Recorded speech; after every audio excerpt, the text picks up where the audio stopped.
तो दोस्तों आज हो गई है 3 जून और जो बड़ी खबरें हैं, मुख्य समाचार हैं दोस्तों, एक एक करके चलेंगे।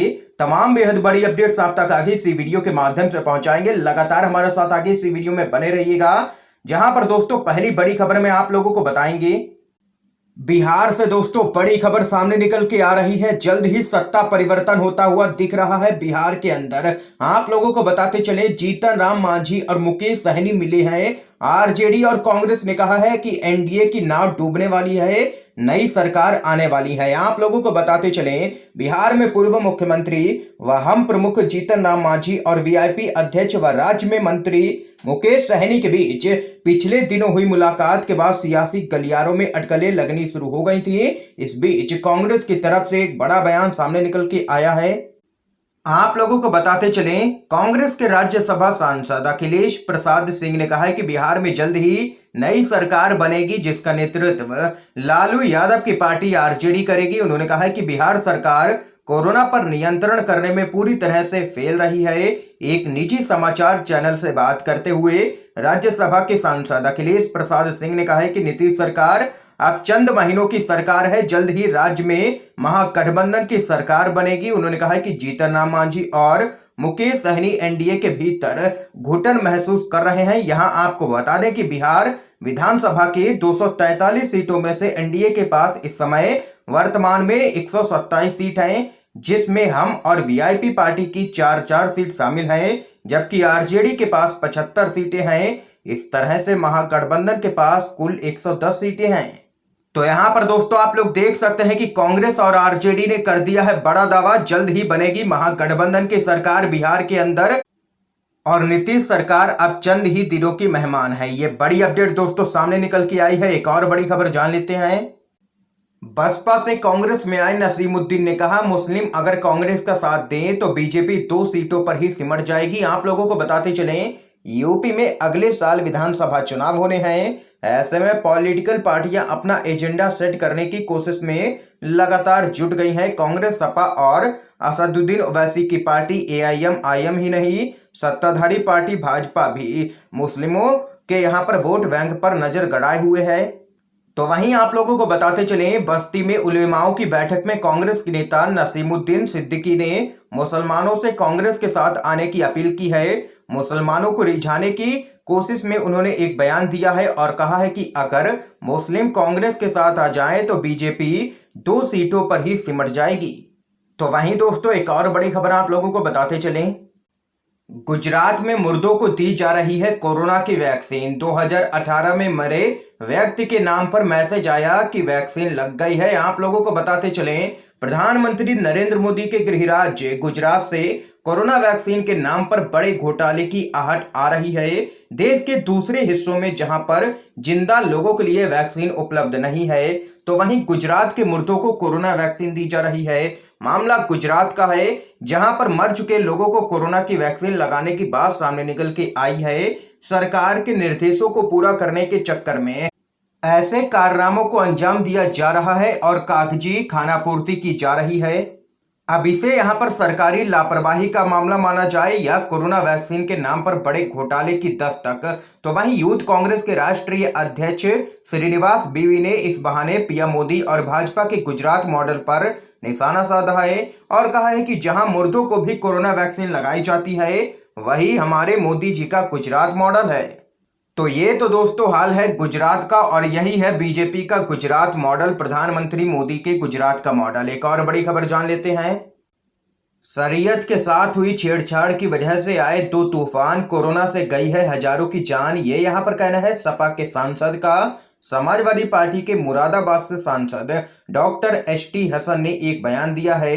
हसन ने कहा है कि पिछले 7 सालों में भाजपा ने देश के साथ यहां पर नाइंसाफियां की है। यही वजह है कि पिछले 10 दिनों में 2 तूफान आ गए हैं। इसके अलावा कोरोना महामारी की वजह से हजारों लोगों की जान भी चली गई है। उन्होंने साफ तौर पर कहा है कि यह भाजपा की नाइंसाफियों की निशानी है। सपा सांसद ने आगे कहा है कि पिछले 7 सालों में ऐसे कई कानून बनाए गए हैं जिससे शरीयत के साथ छेड़छाड़ हुई है। एक और कानून बना दिया गया है, नागरिकता कानून। इससे सिर्फ यहाँ पर मुसलमानों को नागरिकता नहीं मिलेगी, बाकी सभी लोगों को नागरिकता मिलेगी। तो वहीं उन्होंने आगे कहा है कि जब नीचे वाले इंसाफ नहीं करते हैं तो ऊपर वाला इंसाफ करता है। ये यहाँ पर बयान सामने निकल के आया है समाजवादी पार्टी के सांसद एसटी हसन का। एक और बड़ी खबर जान लेते हैं। ट्विटर पर राहुल गांधी का सफाई अभियान, एक दिन में कई नेताओं पत्रकारों को किया है अनफॉलो। जी हां दोस्तों, राहुल गांधी लगातार ट्विटर पर सक्रिय रहते हैं। ट्विटर के जरिए वह सरकार पर निशाना भी साधते हैं, लेकिन फिलहाल वह ट्विटर पर दूसरे किसी वजह से चर्चा में बने हुए हैं। राहुल गांधी ने पिछले दिनों ट्विटर पर अचानक कई लोगों को अनफॉलो कर दिया है। राहुल गांधी के द्वारा अनफॉलो किए गए लोगों में पार्टी के नेता के अलावा कुछ करीबी और कुछ बड़े पत्रकार भी शामिल हैं। इतना ही नहीं, राहुल गांधी ने वायनाड के सांसद ऑफिस में काम करने वाले लोगों को भी अनफॉलो कर दिया है। बताया जा रहा है कि राहुल गांधी ने कम से कम 50 लोगों को अनफॉलो किया है। यहां तक कि राहुल गांधी ने कांग्रेस कार्यालय में काम करने वाले लोगों को भी अनफॉलो कर दिया है। राहुल के इन सब चीजों को देखने के बाद ऐसा लग रहा है कि सोनिया गांधी पार्टी में बड़े परिवर्तन करने जा रही हैं, साफ तौर पर नजर आ रहा है। अब एक और बड़ी खबर जान लेते हैं।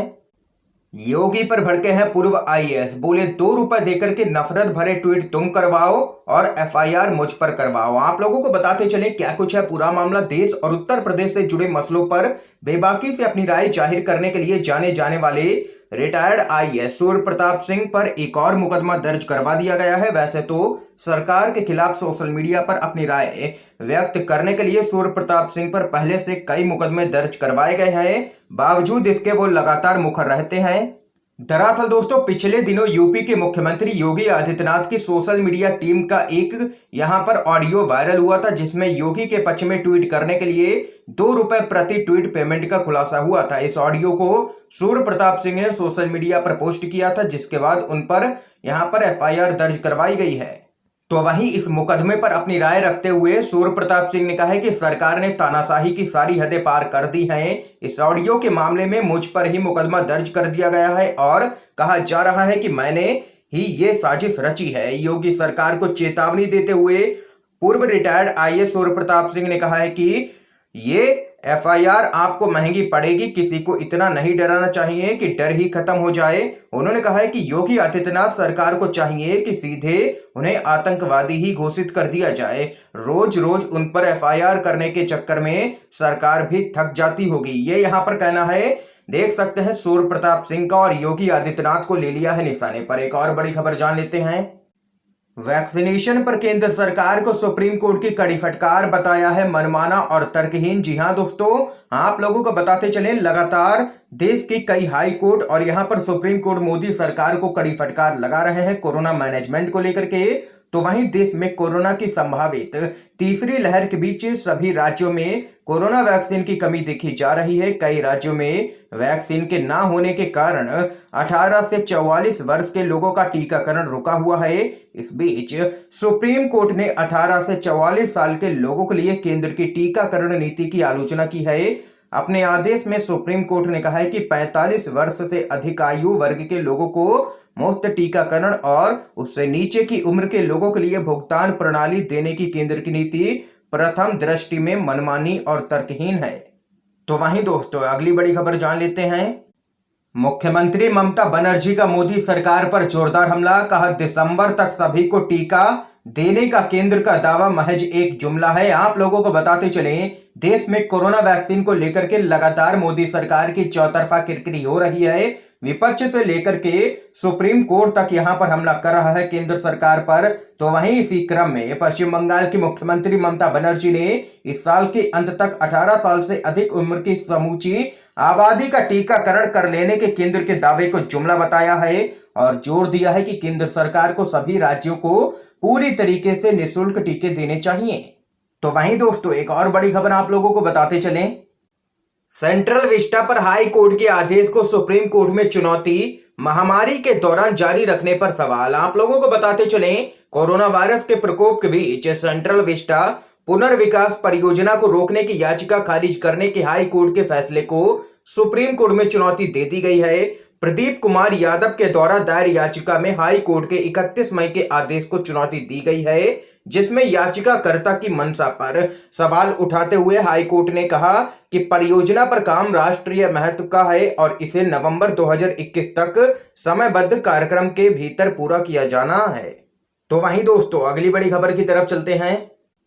स्वप्न दास गुप्ता राज्यसभा में दोबारा मनोनीत हुए हैं, जानकारों ने कहा। असंवैधानिक आप लोगों को बताते चलें, पूर्व पत्रकार स्वप्न दास गुप्ता पश्चिम बंगाल विधानसभा चुनाव में भाजपा के टिकट पर तारकेश्वर सीट से खड़े हुए थे और हार गए हैं। अब राज्यसभा सीट से इस्तीफा देने के बावजूद वे दोबारा मनोनीत होकर के सदन में अपना बाकी कार्यकाल पूरा करेंगे। तो वहीं इस पूरे मामले पर जानकारों ने कहा है कि असंवैधानिक है ये पूरी तरीके से। इस बीच एक और बड़ी अपडेट जान लेते हैं दोस्तों। बीजेपी सरकार ने जीएसटी को खराब कानून में बदला है, कर की भयानक दरों के साथ किया है लागू। यह यहां पर कहना है पूर्व वित्त मंत्री पी चिदम्बरम का। पूर्व केंद्रीय वित्त मंत्री और कांग्रेस पार्टी के वरिष्ठ नेता पी चिदम्बरम ने केंद्र सरकार पर जीएसटी को खराब कानून में बदलने का आरोप लगाया है और कहा है कि इसे कर की भयावह दरों के साथ अधिसूचित किया गया था। आप लोगों को बताते चले, एक बयान में चिदम्बरम ने कहा जीएसटी एक अच्छे विचार के रूप में शुरू हुआ, बीजेपी ने इसे एक बुरे कानून में बदल दिया, इसे कर की भयानक दरों के साथ अधिसूचित किया गया। ये यहाँ पर आज की तमाम बेहद बड़ी खबरें थी दोस्तों जो हमने आप लोगों तक पहुंचाई हैं। अगर आप लोगों को ये वीडियो पसंद आया हो तो लाइक कीजिएगा, ज्यादा से ज्यादा इस वीडियो को शेयर कीजिएगा ताकि आप सभी के दोस्त भी इन खबरों को जान सकें। वीडियो देखने के लिए दोस्तों आप सभी का बहुत बहुत धन्यवाद।